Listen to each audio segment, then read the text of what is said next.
La pêche à la morue joue un rôle central dans l'histoire maritime et économique de nombreuses nations. Depuis des siècles, cette activité a non seulement nourri les populations, mais aussi stimulé l'économie, contribué à des explorations et laissé une empreinte marquante sur la culture des régions atlantiques. Quand on pense à la morue, on pense souvent aux premières explorations des mers entourant le Nouveau Monde, déjà découvert à partir de l'an 1000 par les Norrois et officiellement exploré et habité par les grandes puissances européennes à partir du 17e siècle.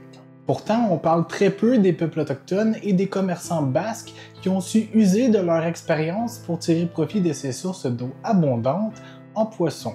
Aujourd'hui à l'émission, retraçons l'évolution de la pêche et voyons comment elle a répondu aux demandes de subsistance, mais aussi au développement de l'économie des grandes puissances toujours avides de richesses.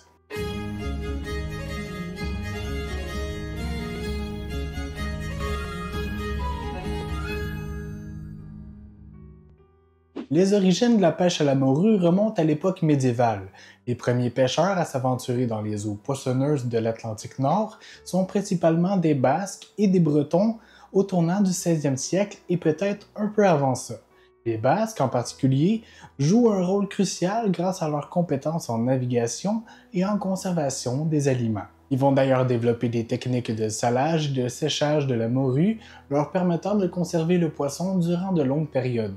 Cette innovation a permis le transport de la morue salée vers les marchés européens, où elle est rapidement devenue une denrée prisée. Le 16e siècle marque un tournant décisif dans l'histoire de la pêche à la morue. Avec la redécouverte des bancs de Terre-Neuve, les Européens, notamment les Anglais, les Français, les Espagnols et les Portugais, commencent à exploiter intensivement cette ressource. Terre-Neuve, quant à elle, avec ses eaux riches en morue, devient le centre névralgique de cette activité. La morue, facile à pêcher, en grande quantité et à conserver, devient le marché clé. Elle sert non seulement à nourrir les populations locales, mais aussi à alimenter le commerce transatlantique, contribuant à la prospérité économique des nations européennes.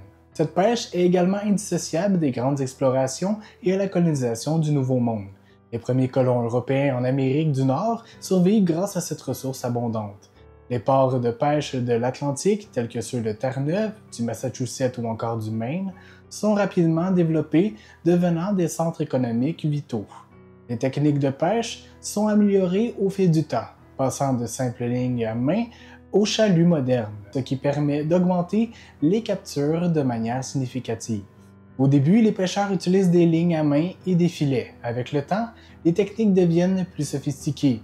Les chalutiers, équipés de filets géants capables de capturer de grandes quantités de poissons, apparaissent. Cette révolution technologique rend possible une exploration plus efficace, mais aussi de poser les bases d'une surexploitation. Les innovations, telles que les navires frigorifiques, permettent de conserver la morue fraîche plus longtemps, ouvrant ainsi de nouveaux marchés.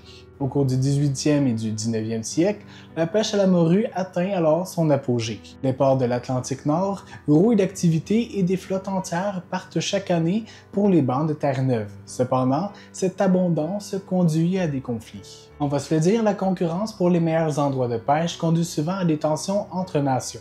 Les traités internationaux et les accords de pêche se multiplient pour tenter de réguler cette activité intense. Malgré cela, la surexploitation commence déjà à montrer des premiers signes de vie. Le 20e siècle marque un tournant sombre dans l'histoire de la pêche de la morue. La surexploitation des stocks, exacerbée par les avancées technologiques, conduit à un déclin dramatique des populations de morues. Les années 1990 sont tout particulièrement critiquées pour l'effondrement des stocks de morues dans l'Atlantique Nord, notamment au large de Terre-Neuve. En réponse à cela, les gouvernements sont contraints d'imposer des moratoires sur la pêche de la morue pour tenter de permettre à une population de se reconstituer. Par ailleurs, cet effondrement a des conséquences économiques et sociales majeures pour les communautés dépendantes de cette pêche. Face à une crise qui ne fait qu'augmenter, on s'en doute, des efforts de conservation sont mis en place. Des quotas de pêche stricts, des périodes de fermeture et des zones protégées sont alors instaurées pour tenter de sauver les populations de morues. La science occupe un rôle crucial dans ces efforts. Des études sur les dynamiques des populations de morues, leurs habitats ou encore leur comportement permettent de mieux comprendre les causes du déclin et de développer des stratégies pour leur restauration. Malgré tous ces efforts, la récupération des stocks de morue est un processus lent et incertain, dépendant de nombreux facteurs écologiques, mais également économiques. La morue occupe une place de choix sur les cultures des régions atlantiques. En Europe, la morue salée devient un aliment de base intégré dans de nombreuses traditions culinaires. Quant à l'Amérique du Nord, notamment au Canada et en Nouvelle-Angleterre, la pêche à la morue façonne des communautés entières. Les festivals, les chansons, les récits autour de la morue témoignent de son importance historique et culturelle. Économiquement, la morue participe à la prospérité de nombreux ports, en plus d'être le moteur de développement pour les régions côtières. Aujourd'hui, la pêche à la morue se retrouve à un carrefour. Les efforts de gestion durable se poursuivent pour tenter de rétablir les populations de morues. Les avancées technologiques et les recherches scientifiques, quant à elles, offrent de nouvelles opportunités pour une exploitation plus responsable. Les pêcheurs sont notamment encouragés à adopter des pratiques durables et des initiatives de pêche certifiées durables gagnent en popularité. Cependant, le défi, on s'en doute, reste immense et la coopération internationale est essentielle pour garantir un avenir viable pour la pêche à la morue. En conclusion, l'histoire de la pêche à la morue est un témoignage puissant des interactions complexes qui existent entre l'humain et la nature. De son abondance médiévale à son déclin dramatique au 20e siècle, cette histoire illustre les conséquences de la surexploitation des ressources naturelles. Les efforts actuels de conservation et de gestion durable montrent une prise de conscience croissante de l'importance de préserver cet héritage pour les générations futures. En fin de compte, la pêche à la morue reste un symbole de la richesse et de la fragilité de nos écosystèmes marins. Voilà, c'est tout pour cette vidéo, j'espère que ceci vous aura plu. Si c'est le cas, je vous invite à mettre un pouce, à laisser un commentaire en dessous, activer la cloche comme à l'habitude, bien sûr à vous abonner. Et moi je vous dis à la prochaine pour une prochaine capsule. Bye bye!